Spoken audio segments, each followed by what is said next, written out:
ಓಂ ನಮಃ ಶಿವಾಯ್. ಭಾರತ್ ಮಾತಾ ಶಿವಶಕ್ತಿ ಅವತಾರ್ ಸತ್ಯ ಗೀತಾ ಮುರಳಿ. ಓಂ. ಪಿತಾಶ್ರೀ ಶಿವ ತಂದೆಯ ನೆನಪಿದೆಯೇ?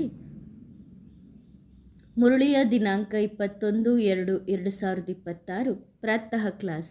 Revise course 29/9/1968. ಓಂ ನಮಃ ಶಿವಾಯ್. ಆತ್ಮಿಕ ಮಕ್ಕಳೇ, ವೇದ, ಶಾಸ್ತ್ರ, ಉಪನಿಷತ್ತು ಇತ್ಯಾದಿ ಎಷ್ಟೊಂದು ಇವೆಯೋ ಅವೆಲ್ಲವೂ ಭಕ್ತಿ ಮಾರ್ಗಕ್ಕಾಗಿ ಇವೆ. ಅವುಗಳಿಂದ ಯಾವುದೇ ಫಲ ಸಿಗುವ ಭರವಸೆ ಇರುವುದಿಲ್ಲ. ಗೀತೆಯಿಂದ ಸ್ವರ್ಗದ ರಾಜ್ಯಭಾರ ಸಿಗುತ್ತದೆ. ಇಷ್ಟೊಂದು ಶಾಸ್ತ್ರಗಳೆಲ್ಲವೂ ಭಕ್ತಿ ಮಾರ್ಗದ್ದಾಗಿವೆ. ಇವೆಲ್ಲವನ್ನು ಓದಿ ಓದಿ ಕೆಳಗೆ ಇಳಿಯುತ್ತಾ ಬಂದಿದ್ದೀರಿ. ಅಹಂಕಾರ ಬರುತ್ತದೆ. ಓಂ ನಮಃ ಶಿವಾಯ್. ತಂದೆ ಎಚ್ಚರಿಸುತ್ತಿದ್ದಾರೆ, ತಮ್ಮನ್ನು ಆತ್ಮ ಎಂದು ತಿಳಿದು ತಂದೆಯ ನೆನಪಿನಲ್ಲಿ ಕುಳಿತುಕೊಳ್ಳಿ. ಮಧುರ ಮನೆ ಮತ್ತು ಸುಖಧಾಮವನ್ನು ನೆನಪು ಮಾಡುತ್ತೀರಿ. ಇದನ್ನು ಮರೆಯಬೇಡಿ. ಬುದ್ಧಿ ಬೇರೆ ಬೇರೆ ಕಡೆ ಹೋಗಬಾರದು. ಆದ್ದರಿಂದಲೇ ತಂದೆ ಎಚ್ಚರಿಕೆ ಕೊಡುತ್ತಾರೆ, ತಮ್ಮನ್ನು ಆತ್ಮ ಎಂದು ತಿಳಿದು ಕುಳಿತುಕೊಳ್ಳಿ ಮತ್ತು ತಂದೆಯನ್ನು ನೆನಪು ಮಾಡಿ. ಶಾಂತಿಧಾಮ, ಸುಖಧಾಮವನ್ನು ನೆನಪು ಮಾಡಿ. ಆತ್ಮಿಕ ಮಕ್ಕಳಿಗೆ ಆತ್ಮಿಕ ತಂದೆ ತಿಳಿಸುತ್ತಿದ್ದಾರೆ. ಈಗ ಆತ್ಮಿಕ ಮಕ್ಕಳಿಗೆ ಆತ್ಮಿಕ ತಂದೆಯ ನೆನಪು ಬಂದಿದೆ. ಅವಶ್ಯವಾಗಿ ಆತ್ಮಿಕ ತಂದೆಯೂ ಬಂದಿದ್ದಾರೆ ಎಂದು ಅರ್ಥವಾಗಿದೆ. ಪ್ರತಿ ವರ್ಷ ಶಿವ ಜಯಂತಿಯನ್ನು ಆಚರಿಸುತ್ತಾರೆ. ಭಕ್ತಿ ಮಾರ್ಗದಲ್ಲಿ ಏನೆಲ್ಲ ಕಳೆದು ಹೋಗಿದೆಯೋ ಅವರ ಚಿತ್ರಗಳನ್ನು ಮಾಡಿ ಪೂಜಿಸುತ್ತಾರೆ. ಶಿವ ಬಾಬಾರವರ ಚಿತ್ರವೂ ಇತ್ತು ಎಂದು ನಿಮಗೆ ಗೊತ್ತಿದೆ. ಅವಶ್ಯವಾಗಿ ಆಗಿ ಹೋಗಿದ್ದಾರೆ. ಆ ಕಾರಣದಿಂದಲೇ ಭಕ್ತಿ ಮಾರ್ಗದಲ್ಲಿ ಪೂಜಿಸುತ್ತಾರೆ. ಒಳ್ಳೆಯದು. ಅಂಬಾದೇವಿಯ ಚಿತ್ರ ಅಂತೂ ಇತ್ತಲ್ಲವೇ? ಆಗಿ ಹೋಗಿದ್ದಾಳೆ. ಆಗಲೇ ಪೂಜಿಸಲ್ಪಡುತ್ತಾಳೆ. ಅವರು ಫಾಸ್ಟ್ ಆಗಿ ಹೋಗಿದ್ದಾರೆ. ಅಂಬಾದೇವಿಯನ್ನು ಪೂಜಿಸುತ್ತಿದ್ದರು, ಈಗಲೂ ಪೂಜಿಸುತ್ತಾರೆ. ಶಿವ ಅವರನ್ನು ಪೂಜಿಸುತ್ತಿದ್ದರು. ಅವರನ್ನು ನಿರಾಕಾರ ಎಂದು ಕರೆಯುತ್ತಿದ್ದರು. ತಂದೆಯ ನೆನಪು ಸಹ ಮಾಡಿಸುತ್ತಾರೆ. ಜಗತ್ ಅಂಬಾ ಸಹ ಇದ್ದರು, ಅಂದರೆ ಜಗತ್ತಿನ ತಾಯಿ. ಮತ್ತು ಶ್ರೀಲಕ್ಷ್ಮಿ ಅವರನ್ನೂ ಸಹ ಮಾತೆ ಎಂದೇ ಕರೆಯುತ್ತಿದ್ದರು. ಆದರೆ ಅವರು ವಿಶ್ವದ ಮಹಾರಾಣಿಯಾಗಿದ್ದರು. ಅವರಿಗೆ ತುಂಬ ಆಭರಣ ಇತ್ಯಾದಿಗಳನ್ನು ಹಾಕಲಾಗಿತ್ತು. ಅವರು ಸತ್ಯಯುಗದ ಮಹಾರಾಣಿಯಾಗಿದ್ದರು. ಒಳ್ಳೆಯದು. ಜಗತ್ತಂಬ ಯಾವಾಗ ಇದ್ದರು? ಇದು ಯಾರಿಗೂ ಗೊತ್ತಿಲ್ಲ. ಶ್ರೀ ಲಕ್ಷ್ಮೀನಾರಾಯಣರು ಸತ್ಯಯುಗದಲ್ಲಿ ಇದ್ದರು ಎಂದು ಮಾತ್ರ ಗೊತ್ತಿದೆ. ಆ ಸಮಯದಲ್ಲಿ ಅವರ ರಾಜಧಾನಿ ಇತ್ತು. ಇದು ಮಕ್ಕಳ ಸ್ಮೃತಿಯಲ್ಲಿ ಇದೆ. ಈಗ ಆ ಲಕ್ಷ್ಮಿ ಇಲ್ಲ. ಅವರು ಪವಿತ್ರ ಪೂಜ್ಯರಾಗಿದ್ದರು. ಆ ಸಮಯದಿಂದ ಅವರ ಪೂಜೆ ನಡೆದುಕೊಂಡು ಬರುತ್ತಿದೆ. ಜಗತ್ತಂಬ ಯಾವಾಗ ಇದ್ದರು ಎಂದು ಯಾರಿಗೂ ಗೊತ್ತಿಲ್ಲ. ಅಂಬಾ ಇದ್ದರು, ಆಗ ಬಾಬಾ ಕೂಡ ಇದ್ದರು. ಯಾರನ್ನು ಪ್ರಜಾಪಿತ ಎಂದು ಕರೆಯುತ್ತಾರೋ ಅವರು. ಅಜ್ಮೀರ್ನಲ್ಲಿಯೂ ಅವರ ಮಂದಿರವಿದೆ. ಅವರು ಯಾವಾಗ ಬಂದಿದ್ದರು ಎಂದೂ ಸಹ ಗೊತ್ತಿಲ್ಲ. ನೀವೂ ಸಹ ತಿಳಿದುಕೊಂಡಿರಲಿಲ್ಲ. ನಮಗೆ ಗೊತ್ತಿತ್ತೇ ಎಂದು ನಿಮ್ಮ ಹೃದಯವನ್ನು ನೀವೇ ಕೇಳಿಕೊಳ್ಳಿ. ಆಗ ಮಕ್ಕಳಿಗೆ ಗೊತ್ತಾಗುತ್ತದೆ. ಅಂಬಾ ಸಹ ಇದ್ದರು, ಬಾಬಾ ಸಹ ಇದ್ದರು. ಇಬ್ಬರು ಸಾಧಾರಣವಾಗಿಯೇ ಇದ್ದರು. ಇಬ್ಬರ ಮಂದಿರದಲ್ಲಿಯೂ ಆಭರಣ ಇತ್ಯಾದಿ ಏನನ್ನೂ ತೋರಿಸುವುದಿಲ್ಲ. ಜಗತ್ತಿನ ತಾಯಿ ಒಬ್ಬರೇ ಇರುತ್ತಾರಲ್ಲವೇ? ಅವರು ಬೇಹದ್ದಿನ ತಾಯಿಯಾಗಿದ್ದಾರೆ. ತುಂಬ ಜನ ಇರುವುದಿಲ್ಲ. ಅವರ ಮುಖ ಚೆಹರೆ ಕೂಡ ಒಂದೇ ಆಗಿರುತ್ತದೆ. ಭಕ್ತಿ ಮಾರ್ಗದಲ್ಲಿ ಅಂಬಾಳ ಎಷ್ಟೊಂದು ಚಿತ್ರಗಳನ್ನು ಮಾಡಿದ್ದಾರೋ ಅಷ್ಟೊಂದು ಭುಜಗಳನ್ನು ಕೊಟ್ಟಿದ್ದಾರೆ. ಅಷ್ಟೊಂದು ಭುಜಗಳು ಇರುವುದೇ ಇಲ್ಲ. ಹೇಗೆ ಬ್ರಹ್ಮನಿಗೆ 4 ಭುಜಗಳು, 10 ಭುಜಗಳು, 100, 200 ಭುಜಗಳು ಎಂದು ಹೇಳುತ್ತಾರೋ, ಇವೆಲ್ಲವೂ ಇಷ್ಟೊಂದು ಮಕ್ಕಳಿದ್ದಾರೆ. ಅದಕ್ಕಾಗಿ ಅಷ್ಟೊಂದು ಭುಜಗಳನ್ನು ಕೊಟ್ಟಿದ್ದಾರೆ.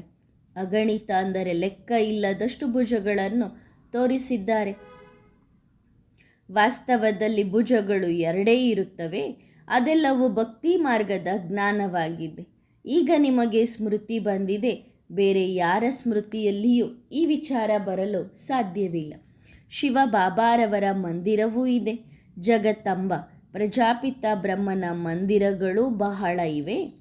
ಕೇವಲ ಅವರು ಯಾವಾಗ ಇದ್ದು ಹೋದರು ಎಂದು ಯಾರಿಗೂ ಪೂರ್ತಿಯಾಗಿ ಗೊತ್ತಿಲ್ಲ.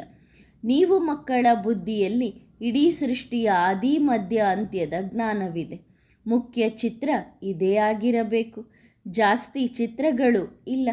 ಮಂದಿರಗಳನ್ನು ಎಷ್ಟೊಂದು ಕಟ್ಟಿದ್ದಾರೆ ಮತ್ತು ಹೆಸರುಗಳನ್ನು ಇಡುತ್ತಾ ಹೋಗಿದ್ದಾರೆ. ಶಿವನು ಒಬ್ಬರೇ ಆಗಿದ್ದಾರೆ. ಅವರ ಆಕಾರ ಕೂಡ ಒಂದೇ ಆಗಿದೆ, ಬಿಂದು. ಅದರಲ್ಲಿ ಸ್ವಲ್ಪವೂ ವ್ಯತ್ಯಾಸವಾಗಲು ಸಾಧ್ಯವಿಲ್ಲ. ಬಾಕಿ ಪ್ರತಿ ಆತ್ಮದಲ್ಲಿರುವ ಸಂಸ್ಕಾರಗಳಲ್ಲಿ ತುಂಬ ವ್ಯತ್ಯಾಸವಿದೆ. ಸನ್ಯಾಸಿಗಳು ಸಹ ತಮ್ಮನ್ನು ಮಹಾತ್ಮ ಎಂದು ಕರೆದುಕೊಳ್ಳುತ್ತಾರೆ. ಕೃಷ್ಣನನ್ನು ಮಹಾತ್ಮ ಎಂದು ಕರೆಯುತ್ತಾರೆ. ಆದರೆ ಅವರಲ್ಲಿ ತುಂಬ ವ್ಯತ್ಯಾಸವಿದೆಯಲ್ಲವೇ? ಸನ್ಯಾಸಿಗಳು ಮನೆ ಮಠ ಬಿಡುತ್ತಾರೆ. ಕೃಷ್ಣನಿಗೆ ಮನೆ ಮಠ ಬಿಡಬೇಕಾಗಿಲ್ಲ ಎಂದು ನೀವು ತಿಳಿದುಕೊಂಡಿದ್ದೀರಿ. ಅವರು ಸಂಪೂರ್ಣ ಪವಿತ್ರ ಸನ್ಯಾಸಿಯೇ ಆಗಿದ್ದಾರೆ. ಸನ್ಯಾಸಿಗಳು ಅಪವಿತ್ರತೆಯಿಂದ ಜನ್ಮ ಪಡೆದು ನಂತರ ಪವಿತ್ರರಾಗಲು ಪ್ರಯತ್ನಿಸುತ್ತಾರೆ. ಆದ್ದರಿಂದ ಅವರನ್ನು ಸನ್ಯಾಸಿ ಎಂದು ಕರೆಯಲಾಗುತ್ತದೆ. ನಿಮ್ಮನ್ನು ಬೇಹದ್ದಿನ ಸನ್ಯಾಸಿಗಳು ಎಂದು ಕರೆಯಲಾಗುತ್ತದೆ. ನೀವು ಇಡೀ ಬೇಹದ್ದಿನ ಪ್ರಪಂಚದ ಸನ್ಯಾಸ ಮಾಡುತ್ತೀರಿ. ನೀವು ಹೊಸ ಪ್ರಪಂಚಕ್ಕಾಗಿ ಓದುತ್ತಿದ್ದೀರಿ. ಮುಂದಿನ ಜನ್ಮಕ್ಕಾಗಿ ಈ ಶಿಕ್ಷಣ, ಇಂತಹ ಸ್ಕೂಲ್ ಎಲ್ಲಾದರೂ ಕೇಳಿದ್ದೀರಾ? ಅಂದರೆ ಈ ಜನ್ಮದಲ್ಲಿ ಓದುವುದು, ಮುಂದಿನ ಜನ್ಮದಲ್ಲಿ ಫಲ ಪಡೆದುಕೊಳ್ಳುವುದು. ಇಂತಹ ಶಾಲೆ ಎಲ್ಲಾದರೂ ಕೇಳಿದ್ದೀರಾ? ನೀವು ಹೊಸ ಪ್ರಪಂಚಕ್ಕಾಗಿ ಓದುತ್ತಿದ್ದೀರಿ. ಅವರು ವಕೀಲರು, ಇಂಜಿನಿಯರ್ ಇತ್ಯಾದಿ ಆಗಲು ಆ ಶಿಕ್ಷಣವನ್ನು ಓದುತ್ತಾರೆ. ಈಗ ಸಮಯವೇ ಸ್ವಲ್ಪವಿದೆ. ಶಿಕ್ಷಣವು ವ್ಯರ್ಥವಾಗುತ್ತದೆ ಎಂದು ತಿಳಿದುಕೊಳ್ಳಲಾಗುತ್ತದೆ. ಬಾಕಿ ಎಷ್ಟು ವರ್ಷ ಓದುತ್ತಾರೋ ಶಿಕ್ಷಣವನ್ನು ಓದಲು ತಂದೆ ತಾಯಿ ಹಣವನ್ನು ಕೊಡುತ್ತಾರೆ. ಅದಕ್ಕಿಂತ ಆತ್ಮಿಕ ಶಿಕ್ಷಣವನ್ನು ಏಕೆ ಓದಬಾರದು? ಆಗ ಅದರಿಂದ 21 ಜನ್ಮಗಳ ಆಸ್ತಿ ಸಿಗುತ್ತದೆ. ತಿಳುವಳಿಕೆಯ ಮಾತಾಗಿದೆ ಅಲ್ಲವೇ? ಅವರು ತಿಳುವಳಿಕೆ ಇಲ್ಲದವರಾಗಿದ್ದಾರೆ. ತಂದೆ ಬಂದು ತಿಳುವಳಿಕೆ ಕೊಡುತ್ತಾರೆ. ಹಾಗಾದರೆ ಭವಿಷ್ಯದಲ್ಲಿ ವಿಶ್ವದ ಮಾಲೀಕರಾಗುವಂತಹ ಈ ಶಿಕ್ಷಣವನ್ನು ಏಕೆ ಓದಬಾರದು? ಏಕೆಂದರೆ ಈಗ ಈ ಹಳೆಯ ಪ್ರಪಂಚ ಬದಲಾಗುತ್ತಿದೆ. ಹೊಸ ಪ್ರಪಂಚದ ಸ್ಥಾಪನೆಗಾಗಿ ಈ ಶಿಕ್ಷಣ ಇದೆ ಎಂದು ನಿಮ್ಮನ್ನು ಬಿಟ್ಟು ಬೇರೆ ಯಾವ ಮನುಷ್ಯರಿಗೂ ಗೊತ್ತಿಲ್ಲ. ಹೊಸ ಪ್ರಪಂಚದಲ್ಲಿ ದೇವಿ ದೇವತೆಗಳ ರಾಜ್ಯವಿತ್ತು. ಅದು ಹೇಗೆ ಸ್ಥಾಪನೆಯಾಗುತ್ತದೆ ಎಂದು ಮನುಷ್ಯರಿಗೆ ಗೊತ್ತಿಲ್ಲ. ತಂದೆ ತಿಳಿಸುತ್ತಾರೆ. ಲಕ್ಷ್ಮೀನಾರಾಯಣ, ಜಗತ್ತಂಬ, ರಾಮ, ಸೀತೆ ಇತ್ಯಾದಿ ಎಲ್ಲರ ರಹಸ್ಯವನ್ನು ತಿಳಿಸುತ್ತಾರೆ. ಹಿಂಸೆಯ ಯಾವುದೇ ಮಾತೇ ಇಲ್ಲ. ಇದು ಮಾಯೆಯ ಜೊತೆಗಿನ ನಿಮ್ಮ ಯುದ್ಧವಾಗಿದೆ. ಇದರಲ್ಲಿಯೇ ಸೋಲುತ್ತಾರೆ. ಆದ್ದರಿಂದ ಕ್ಷತ್ರಿಯ ವಂಶಿ ಕ್ಷತ್ರಿಯರು ಎಂದು ಕರೆಯಲಾಗುತ್ತದೆ. ಶಿಕ್ಷಣದಿಂದಲೇ ಪದವಿ ಸಿಗುತ್ತದಲ್ಲವೇ? ಈಗ ನಿಮಗೆ ನೆನಪಿಗೆ ಬಂದಿದೆ. ಯಾರು ಫೇಲ್ ಆಗುತ್ತಾರೋ ಅವರು ಕ್ಷತ್ರಿಯ ವಂಶದಲ್ಲಿ ಹೋಗುತ್ತಾರೆ. ನಿಮ್ಮದು ಮಾಯೆಯ ಜೊತೆಗೆ ಯುದ್ಧವಿದೆ. ಕೌರವ ಪಾಂಡವರ ಯುದ್ಧ ನಡೆದಿಲ್ಲ. ತಂದೆ ಎಲ್ಲರ ಮಾರ್ಗದರ್ಶಕ ಆಗಿದ್ದಾರೆ. ಓ ಬಾಬಾ, ನೀನು ಬಂದು ನಮ್ಮನ್ನು ಬಿಡುಗಡೆ ಮಾಡಿ ಎಂದು ಹೇಳುತ್ತಾರೆ. ನೀವು ನಮಗೆ ಗೈಡ್ ಆಗಿರಿ. ಆಗ ನೀವು ಕೂಡ ಮಾರ್ಗದರ್ಶಕರಾದರಲ್ಲವೇ? ಅವರು ಶಾರೀರಿಕ ಮಾರ್ಗದರ್ಶಕರಾಗಿದ್ದಾರೆ. ನೀವು ಆತ್ಮಿಕ ಮಾರ್ಗದರ್ಶಕರಾಗಿದ್ದೀರಿ. ಈಗ ಎಲ್ಲರೂ ವಾಪಸ್ ಮನೆಗೆ ಹೋಗಬೇಕಿದೆ. ಆದ್ದರಿಂದ ತಂದೆಯನ್ನು ನೆನಪು ಮಾಡಬೇಕು. ನೆನಪಿನ ಯಾತ್ರೆ ಎಂದು ಕರೆಯಲಾಗುತ್ತದೆ. ಭಕ್ತಿ ಮಾರ್ಗದಲ್ಲಿ ನೆನಪು ಮಾಡಿದರೆ ಶಿವನನ್ನು ಶಿವ ಎಂದು ನೆನಪು ಮಾಡುತ್ತಾರೆ, ಅಥವಾ ಶ್ರೀನಾಥ ದ್ವಾರಕ್ಕೆ ಹೋಗುತ್ತಾರೆ, ಅಥವಾ ಎಲ್ಲಿಗೇ ಹೋದರೂ ಅವರನ್ನು ನೆನಪು ಮಾಡುತ್ತಾರೆ. ಅವೆಲ್ಲವೂ ಶಾರೀರಿಕ ಯಾತ್ರೆಗಳಾಗಿವೆ. ನಾವು ಎಷ್ಟು ಸಮಯ ಯಾತ್ರೆಗಳನ್ನು ಮಾಡಿದ್ದೇವೆ ಎಂದು ನಿಮಗೆ ಗೊತ್ತಿದೆ. ಭಕ್ತಿ ಮಾಡಿದ್ದೀರಿ. ಈ ಲಕ್ಷ್ಮೀನಾರಾಯಣರು ಈಗ ನೆನಪಿಗೆ ಇದೆಯಲ್ಲವೇ? ನಾವು ಇವರಾಗುತ್ತೇವೆ ಎಂದು ಶಿವನ ಪೂಜೆಯನ್ನು ಮಾಡುತ್ತಾರೆ. ಅವರು ಶಿವಬಾಬಾ, ನಾವು ಅವರ ಮಕ್ಕಳು ಎಂದು ನಿಮಗೆ ಗೊತ್ತಿದೆ. ಆ ಮಾತುಗಳನ್ನು ಈಗ ನೀವು ಅರ್ಥ ಮಾಡಿಕೊಳ್ಳುತ್ತೀರಿ. ಭಕ್ತಿ ಮಾರ್ಗದಲ್ಲಿ ಏನೂ ಸಿಗುವುದಿಲ್ಲ. ಸತ್ಯವಾಗಿಯೂ ಶಿವಬಾಬಾ ಇದ್ದಾರೆ. ಅವರಿಂದ ನಾವು ಈ ಲಕ್ಷ್ಮೀನಾರಾಯಣರಾಗಲು ಬೇಹದ್ದಿನ ಆಸ್ತಿಯನ್ನು ಪಡೆಯುತ್ತಿದ್ದೇವೆ ಎಂದು ನಿಮಗೆ ಗೊತ್ತಿದೆ. ಶಿವಬಾಬಾರವರಿಂದ ತಿನ್ನಬೇಕು. ಶಿವಬಾಬಾ ನಮಗೆ ತಿನ್ನಿಸಬೇಕು. ಇದೆಲ್ಲ ಭಾವನೆಯಾಗಿದೆಯಲ್ಲವೇ? ಅವರು ಬಿಂದುವಾಗಿದ್ದಾರೆ. ಅವರು ಶರೀರದ ಮೂಲಕ ಕೆಲಸ ಮಾಡುತ್ತಾರೆ. ತಂದೆಗೆ ಶರೀರದ ಸಾಲ ಸಿಗುತ್ತದೆ ಎಂದ ಮೇಲೆ ಮಕ್ಕಳಿಗೆ ಏಕೆ ತಿನ್ನಿಸಬಾರದು? ದಾದಾರವರ ಶರೀರದ ಮೂಲಕ ಶಿವಬಾಬಾ ನಮಗೆ ತಿನ್ನಿಸುತ್ತಾರೆ ಎಂದು ಮಕ್ಕಳು ತಿಳಿದುಕೊಂಡಿದ್ದಾರೆ.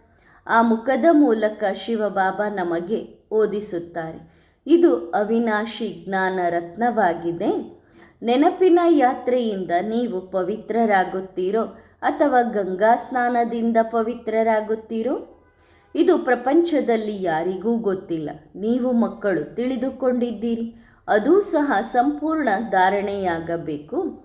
ವಾಸ್ತವದಲ್ಲಿ ಒಂದೇ ಪಾಯಿಂಟ್ಸ್ ಆಗಿದೆ. ಸೆಕೆಂಡಿನಲ್ಲಿ ಜೀವನ್ಮುಕ್ತಿ ಎಂದು ಗಾಯನ ಮಾಡಲಾಗುತ್ತದೆ. ತಂದೆ ಜ್ಞಾನ ಸಾಗರನಾಗಿದ್ದಾರಲ್ಲವೇ? ನಿಮಗೆ ರಾಜಯೋಗವನ್ನು ಕಲಿಸುತ್ತಾರೆ. ಎಷ್ಟೊಂದು ಮೌಲ್ಯಯುತ ವಸ್ತುವಾಗಿದೆ. ಆದರೆ ಇದು ಧಾರಣೆ ಮಾಡಿಕೊಳ್ಳುವ ಮಾತಾಗಿದೆ. ನೀವೀಗ ಪಾಯಿಂಟ್ಸ್ಗಳನ್ನು ಬರೆದಿಟ್ಟುಕೊಳ್ಳುತ್ತೀರಿ, ನಂತರ ಹಾಗೆಯೇ ಇಟ್ಟುಕೊಳ್ಳುತ್ತೀರೇನು? ಆ ಕಾಗದವನ್ನು ಹಾಗೆಯೇ ಹರಿದು ಹಾಕುತ್ತಾರೆ. ಏಕೆಂದರೆ ಬುದ್ಧಿಯಲ್ಲಿ ಧಾರಣೆಯಾದರೆ ನಂತರ ಕಾಗದಕ್ಕೆ ಅಷ್ಟೊಂದು ಬೆಲೆ ಇರುವುದಿಲ್ಲ. ಇಲ್ಲಿ ತಂದೆ ನಿಮಗೆ ತಿಳಿಸುತ್ತಾರೆ. ಇದರಿಂದ ನೀವು ಮನುಷ್ಯರಿಂದ ದೇವತೆಯಾಗುತ್ತೀರಿ, ಮಹಾರಾಜ ಮಹಾರಾಣಿ ಆಗುತ್ತೀರಿ. ಸತ್ಯಯುಗದಲ್ಲಿ ಮಹಾರಾಜ ಮಹಾರಾಣಿ ಲಕ್ಷ್ಮೀನಾರಾಯಣರು ಇರುತ್ತಾರೆ. ನಂತರ ಯಾರು ಫೇಲ್ ಆಗುತ್ತಾರೋ ಅವರು ತ್ರೇತಾಯುಗದಲ್ಲಿ ಬರುತ್ತಾರೆ. ರಾಜವಂಶ ನಡೆಯುತ್ತದೆಯಲ್ಲವೇ? ಈಗ ಸಮಯ ಎಷ್ಟೊಂದು ಕಡಿಮೆ ಇದೆ. ಶಾಸ್ತ್ರಗಳಲ್ಲಿ ಲಕ್ಷಾಂತರ ವರ್ಷ ಎಂದು ಬರೆದಿಟ್ಟಿದ್ದಾರೆ. ಲಕ್ಷಾಂತರ ವರ್ಷಗಳ ಮಾತು ನೆನಪಿನಲ್ಲಿ ಇರಲು ಸಾಧ್ಯವಿಲ್ಲ. ಈಗ ನಿಮಗೆ ಸ್ಮೃತಿ ಬಂದಿದೆ. ಅಂಬಾ ಎಂದು ಯಾರಿಗೆ ಕರೆಯಲಾಗುತ್ತದೆ ಎಂದು ಸಹ ಅರ್ಥವಾಗಿದೆ. ಅಂಬಾ ವಿಶ್ವದ ಬಾದುಷಾಹಿಯನ್ನು ಕೊಡುತ್ತಾರೆ. ನಂತರ ಅವರು ವಿಶ್ವದ ಮಹಾರಾಣಿ ಲಕ್ಷ್ಮಿಯಾಗುತ್ತಾರೆ. ಆದ್ದರಿಂದ ಭಕ್ತಿ ಮಾರ್ಗದಲ್ಲಿ ಅವರ ಬಳಿ ಹಣವನ್ನು ಕೇಳುತ್ತಾರೆ. ಈಗ ದೊಡ್ಡವರು ಯಾರಾದರೂ ಅಂಬಾ ಅಥವಾ ಲಕ್ಷ್ಮಿಯೇ? ಮನುಷ್ಯರಿಗೆ ಏನೂ ಗೊತ್ತಿಲ್ಲ. ಅಂಬಾದೇವಿಯ ಮುಂದೆಯೂ ಹೋಗಿ ಅಳುತ್ತಾರೆ. ಅಲ್ಲಿ ಹೋಗಿ ಎಷ್ಟೊಂದು ವಸ್ತುಗಳನ್ನು ಕೇಳುತ್ತಾರೆ. ಅಂಬೆ ನಮ್ಮೆಲ್ಲರ ಮನೋಕಾಮನೆಗಳನ್ನು ಪೂರೈಸುತ್ತಾರೆ ಎಂದು ತಿಳಿದುಕೊಳ್ಳುತ್ತಾರೆ. ಲಕ್ಷ್ಮಿಯಿಂದ ಕೇವಲ ಹಣವನ್ನೇ ಕೇಳುತ್ತಾರೆ. ಏಕೆಂದರೆ ಅವರು ತುಂಬ ಶ್ರೀಮಂತರಾಗಿದ್ದಾರಲ್ಲವೇ? ಇವರೇ ವಿಶ್ವದ ಮಾಲೀಕ ಪೂಜ್ಯರಾಗಿದ್ದರು. ಅವರೇ ನಂತರ ಪೂಜಾರಿಗಳಾಗಿದ್ದಾರೆ. ನಾವೂ ಸಹ ಪೂಜ್ಯರಾಗಿದ್ದೆವು, ನಂತರ ಪೂಜಾರಿಗಳಾಗಿದ್ದೇವೆ ಎಂದು ನಿಮಗೆ ಗೊತ್ತಿದೆ. ಆ ಭಕ್ತಿ ಮಾರ್ಗದ ಶಾಸ್ತ್ರಗಳು ಎಷ್ಟೊಂದು ಮರೆಸಿಬಿಟ್ಟಿವೆ. ಸಾಧು ಸಂತರು ಇತ್ಯಾದಿ ಎಲ್ಲರೂ ಶಾಸ್ತ್ರಗಳನ್ನು ಓದಿ ಕೆಳಗೆ ಇಳಿಯುತ್ತಾ ಬಂದಿದ್ದಾರೆ. ವ್ಯಾಸ ಭಗವಂತ ಶಾಸ್ತ್ರಗಳನ್ನು ರಚಿಸಿದರು ಎಂದು ಹೇಳುತ್ತಾರೆ. ಯಾವಾಗ ರಚಿಸಿದರು ಎಂದು ಏನೂ ಗೊತ್ತಿಲ್ಲ. ಭಕ್ತಿ ಮಾರ್ಗದಲ್ಲಿ ಈ ಶಾಸ್ತ್ರಗಳು ತಯಾರಾಗುತ್ತವೆ ಎಂದು ಈಗ ನಿಮಗೆ ಗೊತ್ತಿದೆ. ಆ ಶಾಸ್ತ್ರಗಳನ್ನು ಓದುವುದರಿಂದ ಯಾವುದೇ ಪ್ರಯೋಜನವಿಲ್ಲ. ಇವೆಲ್ಲವೂ ಭಕ್ತಿ ಮಾರ್ಗದ ಸಾಮಗ್ರಿಗಳಾಗಿವೆ. ಎಲ್ಲರೂ ಭಕ್ತರೇ ಆದರಲ್ಲವೇ? ಒಬ್ಬ ಭಗವಂತನನ್ನು ನೆನಪು ಮಾಡುತ್ತಾರೆ. ಏಕೆಂದರೆ ಭಗವಂತನೇ ಬಂದು ನಮಗೆ ಭಕ್ತಿಯ ಫಲವನ್ನು ಕೊಡುತ್ತಾರೆ ಎಂದು ತಿಳಿದುಕೊಂಡಿದ್ದಾರೆ. ಭಗವಂತ ಇಲ್ಲಿಗೆ ಬರುತ್ತಾರೆ ಎಂದ ಮೇಲೆ ಅಲ್ಲಿಗೆ ಹೋಗಲು ಪುರುಷಾರ್ಥವನ್ನೇಕೆ ಮಾಡುತ್ತಾರೆ? ಇಲ್ಲಿಗೆ ಬಂದು ಫಲವನ್ನು ಕೊಡಬೇಕಲ್ಲವೇ? ಭಗವಂತ ಹೇಗೆ ಬರುತ್ತಾರೆ ಎಂದು ಆ ಪಾಪದ ಜನರಿಗೆ ಗೊತ್ತಿಲ್ಲ. ನಾನೇ ಬಂದು ಹೇಗೆ ಬರುತ್ತೇನೆ ಎಂದು ತಿಳಿಸುತ್ತೇನೆ. ನನ್ನ ಜನ್ಮ ಅಲೌಕಿಕವಾಗಿದೆ. ನಾನು ಆ ರಥದಲ್ಲಿ ಪ್ರವೇಶ ಮಾಡಿ ನಿಮಗೆ ಓದಿಸುತ್ತೇನೆ. ಶಿವಬಾಬಾ ರಥದಲ್ಲಿ ಬಂದು ಏನು ಮಾಡುತ್ತಾರೆ? ಇದು ಯಾರಿಗೂ ಗೊತ್ತಿಲ್ಲ. ಯಾರು ಗೀತೆಯನ್ನು ತಿಳಿಸಿದರೋ ಅವರ ಹೆಸರನ್ನೇ ಅಳಿಸಿ ಹಾಕಿದ್ದಾರೆ ಮತ್ತು ಅವರ ಬದಲಿಗೆ ಕೃಷ್ಣನ ಹೆಸರನ್ನು ಹಾಕಿದ್ದಾರೆ. ಬಾಕಿ ಶಿವಬಾಬಾ ಏನು ಮಾಡಿದರು? ರಥದಲ್ಲಿ ತಂದೆ ಬರುತ್ತಾರೆ. ಕೃಷ್ಣನ ಆತ್ಮಕ್ಕೆ ತಮ್ಮದೇ ಆದ ಶರೀರವಿದೆಯಲ್ಲವೇ? ಅವರು ತಾಯಿಯ ಗರ್ಭದಿಂದ ಜನ್ಮ ಪಡೆಯುತ್ತಾರೆ. ಅರಳಿ ಎಲೆಯ ಮೇಲೆ ಕೃಷ್ಣನ ತುಂಬ ಒಳ್ಳೆಯ ಚಿತ್ರವನ್ನು ತೋರಿಸುತ್ತಾರೆ. ಅದು ಗರ್ಭ ಮಹಲ್ ಆಗಿದೆ. ಅಲ್ಲಿ ಆರಾಮಾಗಿ ಕುಳಿತಿರುತ್ತಾರೆ. ಶಿಕ್ಷೆ ಇತ್ಯಾದಿ ಏನನ್ನು ಅನುಭವಿಸುವುದಿಲ್ಲ. ತಂದೆ ಇದೆಲ್ಲವನ್ನು ಸ್ಮೃತಿಗೆ ತರಿಸುತ್ತಾರೆ. ಪ್ರಪಂಚದ ಆದಿ ಮಧ್ಯ ಅಂತ್ಯದ ರಹಸ್ಯ, ಜ್ಞಾನ ಮತ್ತು ಭಕ್ತಿ ಏನು ಎನ್ನುವುದನ್ನು ತಂದೆ ತಿಳಿಸುತ್ತಾರೆ. ಬೇರೆ ಯಾವುದೇ ಚಿತ್ರ ಇತ್ಯಾದಿ ಇಲ್ಲ. ಮಂದಿರಗಳನ್ನು ನೋಡಿ ಎಷ್ಟೊಂದು ಕಟ್ಟುತ್ತಾರೆ. ಲಕ್ಷ್ಮೀನಾರಾಯಣರ ಮಂದಿರವನ್ನು ಎಷ್ಟು ಫಸ್ಟ್ ಕ್ಲಾಸ್ ಆಗಿ ಕಟ್ಟಿದ್ದಾರೆ. ಅಲ್ಲಿ ಇಬ್ಬರನ್ನು ಸುಂದರವಾಗಿ ತೋರಿಸುತ್ತಾರೆ. ಅಲ್ಲಿ ಮತ್ತೆ ಲಕ್ಷ್ಮಿಯನ್ನು ಸುಂದರವಾಗಿ, ನಾರಾಯಣನನ್ನು ಶ್ಯಾಮ ಮಾಡುತ್ತಾರೆ. ಕಾರಣ ಏನು ಎಂದು ಹೇಳಲು ಸಾಧ್ಯವಿಲ್ಲ. ಯಾರಿಗೆ ಏನು ಅನಿಸಿತೋ ಅದನ್ನು ಮಾಡಿಟ್ಟರು. ಶಿವಲಿಂಗವನ್ನು ಕಪ್ಪಗೆ ತೋರಿಸುತ್ತಾರೆ. ಈಗ ನಿಮಗೆಲ್ಲವನ್ನು ತಂದೆ ನೆನಪು ಮಾಡಿಸುತ್ತಾರೆ. ತಂದೆಯೇ ಕುಳಿತು ತಿಳಿಸುತ್ತಾರೆ. ಅವರು ಜ್ಞಾನವನ್ನು ತಿಳಿದುಕೊಂಡಿದ್ದಾರೆ, ಭಕ್ತಿಯನ್ನು ತಿಳಿದುಕೊಂಡಿದ್ದಾರೆ. ಅರ್ಧ ಕಲ್ಪ ನಿಮ್ಮ ಭಕ್ತಿ ನಡೆಯುತ್ತದೆ. ಎಷ್ಟೊಂದು ಶಾಸ್ತ್ರ ಇತ್ಯಾದಿಗಳನ್ನು ಓದುತ್ತೀರಿ ಮತ್ತು ಮತ್ತೆ ವ್ಯಾಸ ಭಗವಂತ ರಚಿಸಿದ್ದಾರೆ ಎಂದು ಹೇಳುತ್ತಾರೆ. ಆಶ್ಚರ್ಯವಲ್ಲವೇ? ಭಾರತ ಸತ್ಯಖಂಡವಾಗಿತ್ತು, ನಂತರ ಸುಳ್ಳು ಖಂಡ ಹೇಗೆ ಆಯಿತು? ಇದೂ ಸಹ ನಿಮ್ಮ ಬುದ್ಧಿಯಲ್ಲಿದೆ. ಕಾರಣ ಬೇಕಲ್ಲವೇ? ಶಾಸ್ತ್ರಗಳಲ್ಲಿ ಏನೇನೋ ಬರೆದಿದ್ದಾರೆ. ಎಲ್ಲರ ನಿಂದನೆ ಮಾಡುತ್ತಿರುತ್ತಾರೆ. ಶ್ರೀಕೃಷ್ಣನು ಚಿಕ್ಕ ರಾಜಕುಮಾರ ಆಗಿದ್ದನು. ಅಲ್ಲಿ ಗೀತೆಯ ಅವಶ್ಯಕತೆಯೇ ಇಲ್ಲ. ಎಲ್ಲರೂ ಸದ್ಗತಿಯಲ್ಲಿದ್ದಾರಲ್ಲವೇ? ಅಲ್ಲಿ ಯಾರಿಗೆ ಕುಳಿತು ಗೀತೆಯನ್ನು ತಿಳಿಸುತ್ತಾರೆ? ಇದೂ ಸಹ ತಪ್ಪಾಗಿದೆ. ಭಗವಂತನು ಒಬ್ಬರೇ ಆಗಿದ್ದಾರೆ. ಭಗವಂತನನ್ನು ಎಷ್ಟು ಅಳಿಸಿದರೂ ಅಷ್ಟು ಬೇರೆಯನ್ನು ಯಾರೂ ಅಳಿಸಿಲ್ಲ. ಅಂದರೆ ಭಗವಂತನಿಗೆಷ್ಟು ನಿಂದನೆ ಮಾಡಿದ್ದಾರೋ ಅಷ್ಟು ಬೇರೆ ಯಾರಿಗೂ ನಿಂದನೆ ಮಾಡಿಲ್ಲ. ತಂದೆ ಮಕ್ಕಳಿಗೆ ಈ ಎಲ್ಲ ಮಾತುಗಳನ್ನು ಬಹಳ ಚೆನ್ನಾಗಿ ತಿಳಿಸುತ್ತಾರೆ. ಈ ಲಕ್ಷ್ಮೀನಾರಾಯಣ ಇತ್ಯಾದಿ ಚೈತನ್ಯದಲ್ಲಿದ್ದಾಗ ಸುಖವೇ ಸುಖವಿತ್ತು.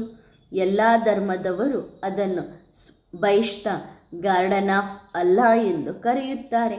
ಈಗ ತಂದೆ ಈ ಮುಳ್ಳುಗಳ ಕಾಡನ್ನು ಹೂಗಳ ತೋಟವನ್ನಾಗಿ ಮಾಡುತ್ತಿದ್ದಾರೆ.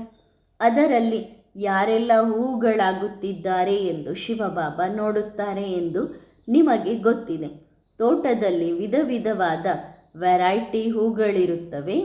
ನಾನು ಯಾವ ರೀತಿಯ ಹೂವಾಗಿದ್ದೇನೆ ಎಂದು ಪ್ರತಿಯೊಬ್ಬರು ತಿಳಿದುಕೊಳ್ಳಬಹುದು. ಯಾರು ಒಳ್ಳೆಯ ಹೂಗಳಾಗಿದ್ದಾರೋ ಅವರು ಅವಶ್ಯವಾಗಿ ಬೇರೆಯವರನ್ನು ತಮ್ಮ ಸಮಾನ ಮಾಡಲು ಪುರುಷಾರ್ಥ ಮಾಡುತ್ತಾರೆ. ತೋಟದಲ್ಲಿ ಅನೇಕ ರೀತಿಯ ಹೂವುಗಳು ಇದ್ದೇ ಇರುತ್ತವೆ. ತಂದೆ ಇದೆಲ್ಲವನ್ನು ನೆನಪು ಮಾಡಿಸುತ್ತಾರೆ. ಈ ಕಾಲೇಜಿನ ಸ್ಮೃತಿಯಲ್ಲಿ ಸದಾ ಇರಿ. ಇದು ಶಿಕ್ಷಣವಾಗಿದೆ. ಇದೇ ಜೊತೆಯಲ್ಲಿ ಬರಲಿದೆ. ನಾನು ನಿಮಗೆ ಏನನ್ನು ಓದಿಸುತ್ತೇನೆಯೋ ಅದನ್ನು ನೀವು ಜೊತೆಯಲ್ಲಿ ತೆಗೆದುಕೊಂಡು ಹೋಗುತ್ತೀರಿ ಎಂದು ತಂದೆ ಆತ್ಮಗಳಿಗೆ ಹೇಳುತ್ತಾರೆ.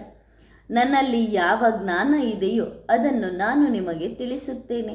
ಈಗ ಆತ್ಮಗಳನ್ನು ಮನೆಗೆ ಕರೆದುಕೊಂಡು ಹೋಗಬೇಕಿದೆ. ನಂತರ ಹೊಸ ಪ್ರಪಂಚದಲ್ಲಿ ಬಂದರೆ ಈ ಕಾಲೇಜ್ ಪ್ರಾಯಲೋಪವಾಗುತ್ತದೆ. 84 ಜನ್ಮಗಳ ಚಕ್ರ ಪೂರ್ಣವಾಗುತ್ತದೆ. ತಂದೆ ಸ್ವರ್ಗದ ರಾಜಧಾನಿಯನ್ನು ಸ್ಥಾಪನೆ ಮಾಡುತ್ತಾರೆ. ಅದರಲ್ಲಿ ಬಗೆ ಬಗೆಯ ಪದವಿಯನ್ನು ಪಡೆಯುತ್ತಾರೆ. ನರನಿಂದ ನಾರಾಯಣ, ನಾರಿಯಿಂದ ಲಕ್ಷ್ಮಿಯಾಗುವುದೇ ಗುರಿ ಉದ್ದೇಶವಾಗಿದೆ. ರಾಜಯೋಗವನ್ನು ಯಾರು ಕಲಿಸುತ್ತಾರೆ ಎಂದು ಈಗ ನಿಮಗೆ ಸ್ಮೃತಿ ಬಂದಿದೆ ಅಲ್ಲವೇ? ಸರ್ವಶಾಸ್ತ್ರಮಯಿ ಶಿರೋಮಣಿ ಗೀತೆ ಎಂದೇ ಗಾಯನ ಮಾಡಲಾಗುತ್ತದೆ. ಏನಾಗುತ್ತದೆ ಎಂದರೆ ಇಡೀ ಪ್ರಪಂಚವೇ ಬದಲಾಗುತ್ತದೆ. ಬೇರೆ ಯಾವುದೇ ಶಾಸ್ತ್ರದಿಂದ ಪ್ರಪಂಚ ಬದಲಾಗುವುದಿಲ್ಲ. ಏಕೆಂದರೆ ಅದು ತಂದೆಯ ಶಾಸ್ತ್ರವಲ್ಲ. ವೇದ, ಶಾಸ್ತ್ರ, ಉಪನಿಷತ್ ಇತ್ಯಾದಿ ಎಷ್ಟೊಂದು ಇವೆಯೋ ಅವೆಲ್ಲವೂ ಭಕ್ತಿ ಮಾರ್ಗಕ್ಕಾಗಿ ಇವೆ. ಅವುಗಳಿಂದ ಯಾವುದೇ ಫಲ ಸಿಗುವ ಭರವಸೆ ಇಲ್ಲ. ಗೀತೆಯಿಂದ ಸ್ವರ್ಗದ ಮಾಲೀಕತನ ಸಿಗುತ್ತದೆ. ಇಷ್ಟೊಂದು ಶಾಸ್ತ್ರಗಳೆಲ್ಲವೂ ಭಕ್ತಿ ಮಾರ್ಗದ್ದಾಗಿವೆ. ಇವೆಲ್ಲವನ್ನು ಓದಿಯೇ ಕೆಳಗೆ ಇಳಿಯುತ್ತಾ ಬಂದಿದ್ದೀರಿ. ಅಹಂಕಾರ ಬರುತ್ತದೆ. ನಾವು ಶಾಸ್ತ್ರಗಳ ಅಥಾರಿಟಿ ಎಂದು ತಿಳಿದುಕೊಳ್ಳುತ್ತಾರೆ. ಇವರು ಭಕ್ತಿ ಮಾರ್ಗದ ಅಥಾರಿಟಿ ಎಂದು ತಂದೆ ತಿಳಿಸುತ್ತಾರೆ. ಗೀತೆ, ಶಾಸ್ತ್ರ ಇತ್ಯಾದಿಗಳನ್ನು ಓದುತ್ತಲೇ ಬಂದಿದ್ದಾರೆ. ಸರ್ವಶಾಸ್ತ್ರಮಯಿ ಶಿರೋಮಣಿ ಶಾಸ್ತ್ರ ಗೀತೆಯಾಗಿದೆ. ಮೊದಲು ಈ ಗೀತೆ ಇದೆ, ಬಾಕಿ ಎಲ್ಲ ಶಾಸ್ತ್ರಗಳು ನಂತರ ಇವೆ. ಒಂದು ಗೀತೆ ಯಥಾರ್ಥವಾಗಿಲ್ಲದಿದ್ದರೆ ಎಲ್ಲ ಶಾಸ್ತ್ರಗಳು ಅಯಥಾರ್ಥವಾಗಿ ಬಿಡುತ್ತವೆ. ಗುರಿ ಉದ್ದೇಶ ಏನೂ ಇಲ್ಲ. ಭಗವಂತನು ರಾಜಯೋಗವನ್ನು ಕಲಿಸಿದ್ದರು. ಆದ್ದರಿಂದ ದೇವತೆಗಳಾಗಿದ್ದರು. ಅವರು ನಿಮಗೆ ಏನನ್ನೂ ತಿಳಿಸುತ್ತಾರೆ. ಹಳೆಯ ಕಥೆಯನ್ನು ಕುಳಿತು ಹೇಳುತ್ತಾರೆ. ಕಥೆಯಿಂದ ಏನು ಸಿಗುತ್ತದೆ? ಅದು ಸಹ ದೊಡ್ಡ ಸುಳ್ಳು ಹೇಳಿದ್ದಾರೆ. ಯುದ್ಧದ ಮೈದಾನದ ಮಾತುಗಳನ್ನೆಲ್ಲ ಸ್ಥೂಲ ರೂಪದಲ್ಲಿ ತೆಗೆದುಕೊಂಡು ಹೋಗಿದ್ದಾರೆ. ಯಾದವರು ಬಾಂಬ್ಸ್ ತೆಗೆದರು. ನಂತರ ಕೌರವ ಪಾಂಡವರ ಯುದ್ಧ ನಡೆಯಿತು ಎಂದು ತೋರಿಸಿದ್ದಾರೆ. ಎಲ್ಲರೂ ಸಮಾಪ್ತಿಯಾದರು. ಬಾಕಿ 5 ಜನ ಪಾಂಡವರು ಮತ್ತು 1 ನಾಯಿ ಉಳಿಯಿತು. ಅವರು ಸಹ ಬೆಟ್ಟದ ಮೇಲೆ ಹೋಗಿ ಕರಗಿ ಸತ್ತರು. ನಂತರ ರಿಸಲ್ಟ್ ಏನೂ ಇಲ್ಲ. ಎಲ್ಲ ದಂತಕಥೆಗಳಾಗಿ ಬಿಟ್ಟಿವೆ. ಅದನ್ನು ನವರಸ ಎಂದು ಕರೆಯಲಾಗುತ್ತದೆ. ಆಗುವುದೇನೂ ಇಲ್ಲ. ಅರ್ಧಕಲ್ಪದಿಂದ ನವರಸವನ್ನು ಕೇಳುತ್ತಾ ಬಂದಿದ್ದೀರಿ ಎಂದು ತಂದೆ ತಿಳಿಸುತ್ತಾರೆ. ಇದು ಜ್ಞಾನದ ಮುರುಳಿ. ವ್ಯತ್ಯಾಸ ನೋಡಿ ಎಷ್ಟೊಂದಿದೆ. ಕೃಷ್ಣನ ಆತ್ಮವು ಈಗ ಕೇಳುತ್ತಿದೆ. ತಂದೆಯೇ ಬಂದು ಮಕ್ಕಳಿಗೆ ತಿಳಿಸಬೇಕಾಗುತ್ತದೆ. ಒಳ್ಳೆಯದು. ಆತ್ಮಿಕ ಮಾತ್ ಪಿತಾ ಬಾಪ್ ದಾದಾರವರ ಆತ್ಮಿಕ ಮಕ್ಕಳಿಗೆ ನೆನಪು ಮತ್ತು ಪ್ರೀತಿಗಳು. ಆತ್ಮಿಕ ಮಕ್ಕಳು ಆತ್ಮಿಕ ತಂದೆಗೆ ಮಾಡುವ ನೆನಪು ಪ್ರೀತಿಗಳು ಮತ್ತು ನಮಸ್ತೆ. ಧನ್ಯವಾದ ಬಾಬಾ. ಶುಕ್ರಿಯ. ವರದಾನ. ಲೈಟ್ ಹೌಸ್ ಭವ. ಈಗ ನಿಮ್ಮ ವರದಾನಿ ಮಹಾದಾನಿ ವೃತ್ತಿಯಿಂದ ವೈಬ್ರೇಷನ್ ಮತ್ತು ವಾಯುಮಂಡಲವನ್ನು ಪರಿವರ್ತನೆ ಮಾಡಿ. ಇಲ್ಲಿಯವರೆಗೂ ಪಾಪ ಆ ಜನರು ಎಲ್ಲಿಗೆ ಹೋಗಬೇಕು ಎಂದು ಒದ್ದಾಡುತ್ತಾ ಹುಡುಕುತ್ತಿದ್ದಾರೆ. ಬಾಯಾರಿದ ಆತ್ಮಗಳಿಗೆ ಈಗ ಸಾಗರ ಅಥವಾ ನದಿಗಳ ಸರಿಯಾದ ಸ್ಥಾನದ ಪರಿಚಯ ಸಿಕ್ಕಿಲ್ಲ. ಆದ್ದರಿಂದ ನಿಮ್ಮ ಲೈಟ್ ಹೌಸ್ ಸ್ವರೂಪದಿಂದ ಗುರಿಯ ದಾರಿಯನ್ನು ತೋರಿಸಿರಿ. ಒಳ್ಳೆಯದು. ಓಂ ನಮಃ ಶಿವಾಯ.